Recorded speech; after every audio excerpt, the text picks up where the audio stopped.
Fala pessoal, e aí, como é que vocês estão? Tudo certo? Espero que vocês estejam bem. Tá? O nosso personagem de hoje, que a gente vai dar uma estudada, é Tomé. Tomé era um dos 12 apóstolos de Jesus, né? E eu tenho certeza que quando a gente ouve o nome Tomé, a primeira palavra que vem na nossa mente é a palavra incredulidade, né? Aquele que não crê, aquele que duvida, certo? A vida de Tomé ficou muito associada a essa palavra, mas será que era isso mesmo? Vamos dar uma olhada? O nosso texto base está em João, no capítulo 20, a partir do versículo 24, e alguns versículos que eu vou ler para vocês, tá? Ah, Ora, Tomé, um dos 12, chamado Dídimo, não estava com eles quando veio Jesus.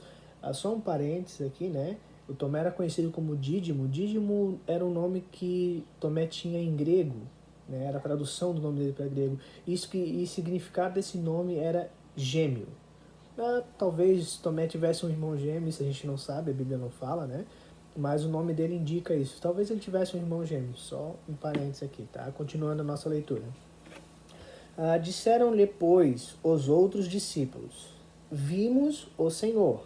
Mas ele disse-lhes: Se eu não vir o sinal dos cravos em suas mãos, e não puser o dedo no lugar dos cravos, e não puser a minha mão no seu lado, de maneira nenhuma crerei. E 8 dias depois, estavam outra vez os seus discípulos dentro, e com eles Tomé. Chegou Jesus, estando as portas fechadas, e apresentou-se no meio, e disse: Paz seja convosco. Depois disso a Tomé, depois disse a Tomé, perdão, põe aqui o teu dedo e vê as minhas mãos, e chega a tua mão e põe-na no meu lado, e não sejas incrédulo, mas crente. E Tomé respondeu e disse-lhe: Senhor meu Deus. Disse-lhe Jesus: Por que me vistes, Tomé? Creste? Bem-aventurados os que não viram e creram, né? Tomé ficou muito associado a essa palavra incredulidade por causa dessa passagem, certo? Mas vamos dar uma olhada no contexto. Será que foi só Tomé que não creu? Será que os outros discípulos creram assim que eles souberam na notícia que Jesus tinha ressuscitado? Será que eles creram? Na verdade, não. Na verdade, quando as mulheres, né, as Marias, foram lá no túmulo de Jesus para levar os perfumes para aquele, quando a pessoa tinha morrido, né, para dar um unguento na pessoa morta, elas encontraram lá o sepulcro aberto.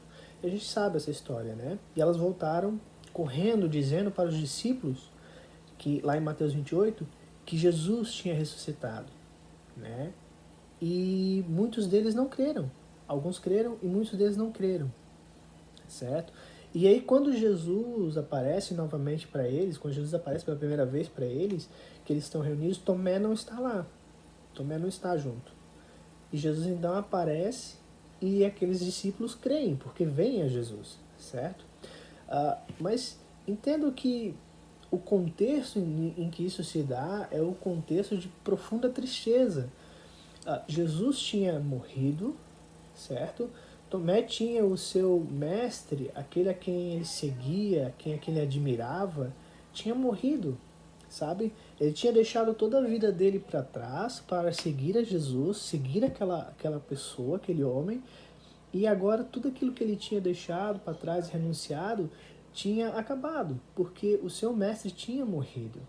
Lembrem que não foi só Tomé que teve alguma coisa que fez algo, que teve um ato que, digamos, não seria legal, né? Lembre-se de Pedro. Pedro negou Jesus 3 vezes, né? Todos os discípulos fugiram quando Jesus foi levado para ser crucificado. E a gente acaba associando sempre Tomé a essa passagem. Bom, e nós vimos que não é bem assim, né? Quando Tomé vai ter com os discípulos, quando então ele chega onde os discípulos estão reunidos, os discípulos vêm dar a notícia para ele de que o Mestre, o Senhor, tinha ressuscitado, que o Senhor vive, né? E Tomé não acreditou, ele não creu nisso. Ele, na verdade, ele disse, olha, eu só acredito se eu colocar o meu dedo lá na cicatriz, né, onde foi nos pregos da cruz, se eu colocar a minha mão aonde Jesus foi ferido na lateral. E por que isso? Eu imagino duas coisas para isso, tá? Primeiro, Jesus ensinou, um pouco antes, em Mateus ali, no capítulo 24, Jesus está explicando sobre as coisas que hão de vir, e no capítulo 24 e no versículo 23, diz assim, ó, então, se alguém vos disser, eis que o Cristo está aqui ou ali, não lhe deis crédito, porque surgirão falsos cristos e falsos profetas, e farão tão grandes sinais e prodígios que, se possível fora, enganariam até os escolhidos. Isso aqui Jesus está ensinando para eles, para os discípulos, antes de morrer. Né? E eu penso que Tomé, ele teve essa lembrança do que Jesus tinha ensinado, isso tinha ficado no coração dele. Quando os discípulos dizem, olha, o Senhor ressuscitou, o Senhor está aqui, talvez ele tenha sido prudente. Ele disse, opa, eu só vou acreditar se eu colocar as minhas mãos lá. Né? As minhas dúvidas, o meu ceticismo faz com que eu queira tocar, que eu queira saber. E aí a gente entra, né, no porquê do nome dele, que eu enfatizei no começo, que ele não queria um substituto. Não era comum, era comum naquela época, na verdade, as pessoas morrerem de crucificação, né? Então era comum ter as marcas nas mãos, mas não era comum ter a marca na lateral. E ele sabia que Jesus tinha essa marca. Né, que Jesus foi ferido pelo soldado, então ele queria pôr a mão ali para ter certeza que não era algo similar, que não era algo parecido, né? Vamos dizer que talvez ele tivesse um irmão gêmeo que era parecido com ele sabia que as coisas poderiam ser parecidas e ele queria ter certeza que aquele era o mestre dele. Primeiro porque ele tinha sido ensinado a não acreditar, né, que em qualquer um que diz, o Cristo está aqui, está ali. Então, na verdade, Tomé, ele tem esse lado, né, e eu vejo esse lado de Tomé, de dúvida, como o nosso lado, o lado do ser humano, né? A gente tem várias dúvidas, a gente tem várias incredulidades na nossa vida. Por exemplo, quando a gente vai no mercado, a gente tem que ver as coisas, a gente põe a mão.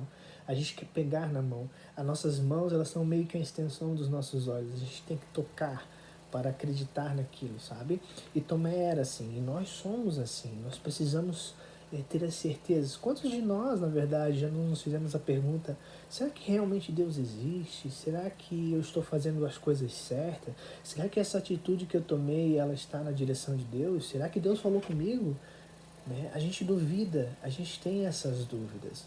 Mas aí entra uma coisa que é uma coisa muito interessante, porque depois que passaram-se 8 dias, né, Jesus espera eles estarem reunidos de novo, e dessa vez Tomé está junto, então Jesus volta a aparecer para eles, sabe? Essa é uma coisa incrível. Jesus ele volta para dar a Tomé a oportunidade de sanar as suas dúvidas.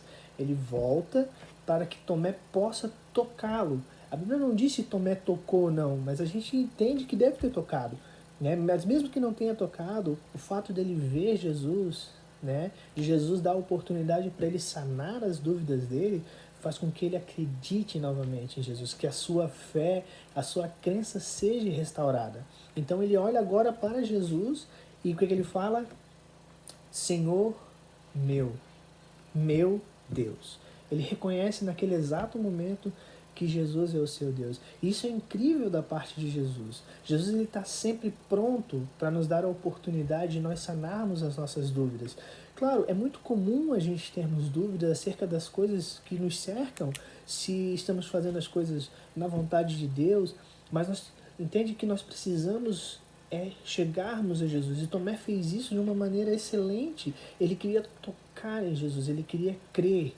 Sabe, ele tinha uma vontade de crer, de que a sua fé ela fosse restaurada.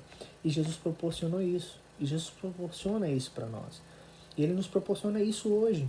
Que as nossas dúvidas nós possamos dobrar os nossos joelhos no nosso quarto e quando levantarmos a Deus a oração, colocarmos as nossas dúvidas ao Senhor, que Ele vai nos dar essa oportunidade.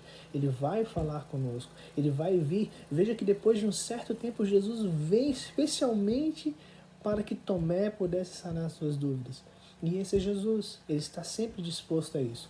Basta com que a gente persiga isso, que a gente procure ele, né? A gente tem alguns exemplos disso na Bíblia, né? A gente sabe de Judas, que traiu Jesus. Judas, ele tinha dúvidas se realmente aquela pessoa que estava com ele era filho de Deus mesmo, né? E essas dúvidas não foram sanadas, ele não veio até Jesus, ele não foi até Jesus para que as dúvidas dele fossem sanadas. E aconteceu o que aconteceu. Ele teve todo aquele remorso dentro dele que ele não pôde segurar e ele acabou se suicidando. Nós não deixamos que as nossas dúvidas nos levem a cometer coisas, sacrifícios em vãos, entende? Que as nossas dúvidas nos atropelem, que nós possamos pegar todas as nossas dúvidas e colocarmos em Jesus, que Ele vai vir e nos dar a oportunidade de tocarmos nas suas feridas e comprovarmos e restaurarmos a nossa fé nele, ok? Espero que vocês tenham gostado da lição e que Deus abençoe a semana de vocês.